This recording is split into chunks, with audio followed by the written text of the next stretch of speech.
اسرار احمد یہ ابوالعالی مودودی کے تعلیمات سے متناسب ہوئے ہیں۔ یہ 1957 میں جماعت اسلامی چھوڑ دیے، بعد میں تنظیم اسلامی کے نام سے ایک سنگٹھن بنائے تھے۔ ڈاکٹر اسرار احمد اہل حدیث نہیں ہیں، یہ اہل حدیث کو بدترین فرقہ کہتے ہیں اور بدترین فرقے میں شامل کرتے ہیں۔ ملاحظہ فرمائیں۔ اہل حدیث تحریک جو ہے وہ بھی ایک زمانے میں بہت زوردار تحریک کی حیثیت سے رد بدعات، مشرکانہ اوہام ان کی نفی کے لیے اٹھی تھی، لیکن بدقسمتی سے بہت جلد یہ تحریک صرف چند شعائر کے اوپر اپنے آپ کو محدود کر کے اور انتہائی تنگ نظر فرقے کی صورت اختیار کی۔ اس وقت بدترین فرقہ پرستی جو ہے وہ اس حلقے میں ساری بحث رفع یدین سے، آمین بالجہر سے، اللہ اللہ خیر صلی اللہ، اور دو چار ایسے ہی مسائل ہیں، باقی اور چیزوں کے ساتھ کوئی بحث نہیں، کوئی دلچسپی نہیں۔ یہ چند مسائل جو ہیں مسلک کے مسائل ہیں، اب سارا زور جو ہے انہیں کے اوپر سب ہوتا ہے لے دے کر۔ اور یہ جو ہے اس وقت میں اپنے دلی احساسات کی ترجمانی کر رہا ہوں کہ فرقہ پرستی جسے کہتے ہیں وہ جو ہے بدترین کیفیت جو ہے وہ اس جواب کے۔ پاکستان کے ایک معروف اور مشہور مقرر اور داعی ڈاکٹر اسرار احمد صاحب جو اب اس دنیا میں نہیں ہیں، ان کا ایک ویڈیو سوشل میڈیا پر گھوم رہا ہے جو جماعت اہل حدیث سے متعلق ہے، اور اس ویڈیو کے نتیجے میں جماعت اہل حدیث کے سلسلے میں بڑی غلط فہمیاں لوگوں میں پیدا ہو رہی ہیں۔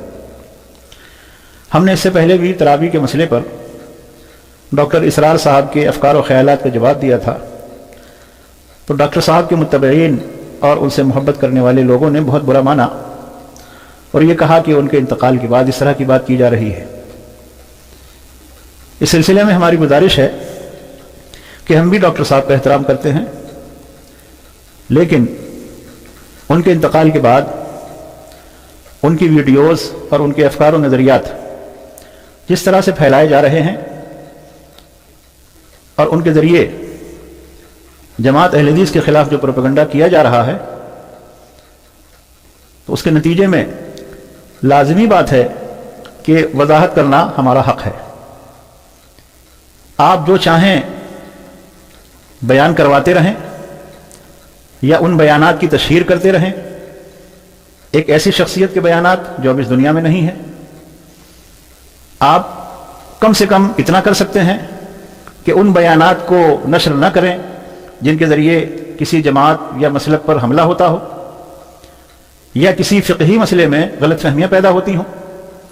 یہ تو آپ کر نہیں رہے ہیں، ہر چیز کو نشر کیا جا رہا ہے، اور ہمیں اس کا بھی حق نہیں دیا جاتا کہ ہم اپنے مسلک کی، اپنے موقف کی، اپنے نظریے کی وضاحت کر سکیں۔ اور یہ کہا جاتا ہے کہ انتقال کے بعد اس طرح کی باتیں کی جا رہی ہیں۔ یقین مانیے اگر ان کی حیات میں بھی یہ باتیں ہم نے سنی ہوتی تو اسی وقت ان کا رد کیا جاتا۔ اگر ڈاکٹر صاحب کی کوئی بات غلط ہے، چونکہ وہ معصوم نہیں تھے، خطا سے پاک نہیں تھے، ان کی خطا اگر ہے کہیں تو اس کو واضح کرنا یہ آج کی امت کے ذمہ داروں کی پر لازم ہے، ضروری ہے، کیونکہ غلط نظریات، غلط باتیں، غلط افکار نشر ہوں اور وہ افراد امت میں پھیلیں، اس پر روک لگنی چاہیے۔ اس لیے ڈاکٹر صاحب کے محبین اور متبعین سے ہماری گزارش ہے کہ ہم جو وضاحت کر رہے ہیں، جس کا ہمیں حق ہے، اس پر برا نہ مانا جائے اور اس پر ٹھنڈے دل سے غور کیا جائے۔ ہاں، ڈاکٹر صاحب اگر معصوم عن الخطا ہوتے کہ ان کی ہر بات قابل اعتماد ہے، ہر بات صحیح ہے، تو ٹھیک ہے، پھر تو ہمیں کچھ کہنے کا اختیار ہی نہیں ہے۔ لیکن ہم یہ مانتے ہیں، اور آپ بھی مانتے ہوں گے، ہمارا حسن ظن ہے آپ کے لیے کہ ڈاکٹر صاحب معصوم عن الخطا نہیں تھے، وہ خطا سے پاک نہیں تھے۔ اس لیے ان کی خطا اگر ہے کسی معاملے میں تو اس کا نوٹس لیا جائے گا، چاہے وہ دنیا میں ہو یا نہ ہو۔ جس ویڈیو کی طرف میں اشارہ کر رہا ہوں، میں یہ عرض کرنا چاہ رہا تھا کہ اہل حدیث تحریک جو ہے وہ بھی ایک زمانے میں بہت زوردار تحریک کی حیثیت سے رد بدعات، مشرکانہ اوہام ان کی نفی کے لیے اٹھی تھی، لیکن بدقسمتی سے بہت جلد یہ تحریک صرف چند شعائر کے اوپر اپنے آپ کو محدود کر کے اور انتہائی تنگ نظر فرقے کی صورت اختیار کی۔ اس وقت بدترین فرقہ پرستی جو ہے وہ اس حلقے میں ساری بحث رفع یدین سے، آمین بالجہر سے، اللہ اللہ خیر صلی اللہ، اور دو چار ایسے ہی مسائل ہیں، باقی اور چیزوں کے ساتھ کوئی بحث نہیں، کوئی دلچسپی نہیں. یہ چند مسائل جو ہیں مسلک کے مسائل ہیں، اب سارا زور جو ہے ان کے اوپر صرف ہوتا ہے لے دے کر. اور یہ جو ہے اس وقت میں اپنے دلی احساسات کی ترجمانی کر رہا ہوں کہ فرقہ پرستی جسے کہتے ہیں وہ جو ہے بدترین کیفیت جو ہے وہ اس کے بعد کے اندر آ چکی ہے.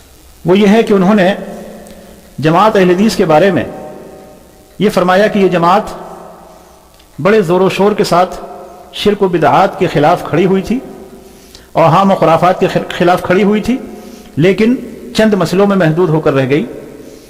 اور ڈاکٹر صاحب نے اپنے جوش بیان میں یہاں تک فرما دیا کہ اس وقت سب سے تنگ نظر فرقہ اور فرقہ پرستی کی بدترین صورت اگر ہے تو جماعت اہل حدیث کی ہے. اس سلسلے میں ہم عرض کریں گے کہ جماعت اہل حدیث کے تعلق سے اور جماعت اہل حدیث کی خدمات دینی خدمات کے تعلق سے نہایت معذرت کے ساتھ ڈاکٹر صاحب کے محبین و متبعین سے کہ ان کے ممدوح محترم کا مطالعہ بہت ناقص ہے. اگر ان کا مطالعہ جماعت اہل حدیث کے بارے میں صحیح ہوتا تو ان افکار اور خیالات کا اظہار نہ فرماتے. ہم عرض کریں گے کہ جماعت اہل حدیث کے علماء نے صرف نماز کے چند مسائل تک ہی اپنے آپ کو محدود نہیں رکھا، جیسا کہ ڈاکٹر صاحب نے فرما دیا. بر صغیر میں جماعت اہل حدیث کی خدمات کا دائرہ بہت وسیع ہے، دینی خدمات کا دائرہ بہت وسیع ہے. اس مختصر ویڈیو کلپ میں ان خدمات کو بیان کرنا ممکن نہیں ہے، اس کے لیے ضخیم کتابوں کا مطالعہ کرنا ہوگا. اختصار سے چند باتیں عرض کرتا ہوں. بر صغیر میں جماعت اہل حدیث نے بے شمار مدارس و جامعات اور مکاتب کے قیام کے ذریعے اسلامی تعلیمات اور صحیح دینی فکر کے بے شمار علماء تیار کیے. بر صغیر میں اہل حدیث علماء نے اسلام کے تعارف کے لیے، اسلام کی صحیح ترجمانی کے لیے، عقیدہ، عبادات، فقہ اسلامی، معاملات وغیرہ تمام اسلامی موضوعات پر چھوٹی بڑی ہزاروں کتابیں افراد امت کے سامنے پیش کی. اہل حدیث علماء نے قرآن کریم کی عربی، اردو اور فارسی زبانوں میں مختصر اور مفصل تفسیریں لکھیں. اہل حدیث علماء نے حدیث کی کتابوں کے عربی، اردو اور فارسی زبانوں میں شروحات اور ترجمے کیے. اہل حدیث علماء نے فقہ اسلامی پر مشتمل بے شمار کتب اور فتاویٰ کی کتابیں مرتب کی، جن کے ذریعے افراد امت میں فقہی جمود کے بندھن ٹوٹے اور شخصیات سے اوپر اٹھ کر کتاب و سنت کی تشریح و تعبیر منہج سلف کی روشنی میں پروان چڑھی اور فقہ اسلامی پر مشتمل گراں قدر لٹریچر تیار ہو گیا جو امت کی رہنمائی کر رہا ہے. اہل حدیث جماعت نے ہر دور میں ملت اسلامیہ کے مشترک مسائل میں امت کی دیگر تنظیموں کے ساتھ کندھے سے کندھا اور قدم سے قدم ملا کر ملی مسائل میں بھرپور تعاون کیا ہے اور کر رہی ہے. جماعت اہل حدیث نے عقائد باطلہ اور افکار فاسدہ کے خلاف ہر دور میں بھرپور جد و جہد کی. قادیانیت کا فتنہ ہو، انکار حدیث اور شرک و بدعات کی حامل جماعتوں اور گروہوں کے رد و ابطال کا مسئلہ ہو، جماعت اہل حدیث نے ان تمام معاملات میں قائدانہ رول ادا کیا ہے. جماعت اہل حدیث کے بارے میں کہنا کہ تنگ نظر فرقہ اور بدترین فرقہ پرستی اس جماعت میں ہے، یہ بہت بڑا بہتان ہے. سبحانک ھذا بہتان عظیم. حقیقت اور سچائی یہ ہے کہ جماعت اہل حدیث دیگر جماعتوں کے ظلم و ستم کا شکار ہوئی ہے اور آج بھی ہوتی ہے. پورے بر صغیر میں بے شمار واقعات ہیں کہ افراد اہل حدیث کو مسجدوں سے نکالا گیا، مساجد اہل حدیث پر قبضے کیے گئے، اہل حدیث افراد کا بائیکاٹ کیا گیا، رشتے ناطے توڑے گئے، حکومتوں میں جھوٹی شکایات کے ذریعے مساجد و مدارس پر تالے لگوائے گئے، افراد اہل حدیث کو دہشت گرد ثابت کرنے کی کوشش کی گئی. اس کے برخلاف جماعت اہل حدیث نے کسی بھی جماعت فقہی اختلاف کی بنیاد پر یا عقائد و نظریات کی بنیاد کے اختلاف کی بنیاد پر کسی بھی جماعت کے بارے میں حکومت کے اداروں میں کوئی شکایت نہیں کی. اہل حدیث مساجد کے دروازے ہر کلمہ کو مسلمان کے لیے کھلے ہوئے ہیں اور کبھی کوئی ایک فرد نہیں بتا سکتا کہ کسی ایک فرد کو کسی اہل حدیث مسجد سے نکالا گیا. ہماری مساجد کے دروازے ہر کلمہ گو کے لیے کھلے ہوئے. اس کے برخلاف افراد اہل حدیث کو مسجدوں سے نکالا گیا، قتل کیا گیا، زد و کوب کیا گیا، مار پٹائی کی گئی. بڑے مظالم ہیں اور بڑی لمبی داستان ہے. اس لیے اہل حدیث کو تنگ نظر اور فرقہ پرست کہنا یہ بہت بڑا بہتان ہے. ڈاکٹر صاحب کے متبعین کو اس طرح کی ویڈیو نشر نہیں کرنی چاہیے. اس کو ختم کر کے اور اس پر پابندی لگائیں، اس کی نشریات کو بند کریں. جماعت اہل حدیث وہ جماعت ہے کہ جس نے پوری دنیا کو صحیح اسلام کی طرف دعوت دی ہے اور کبھی تعصب تنگ نظری کا مظاہرہ نہیں کیا۔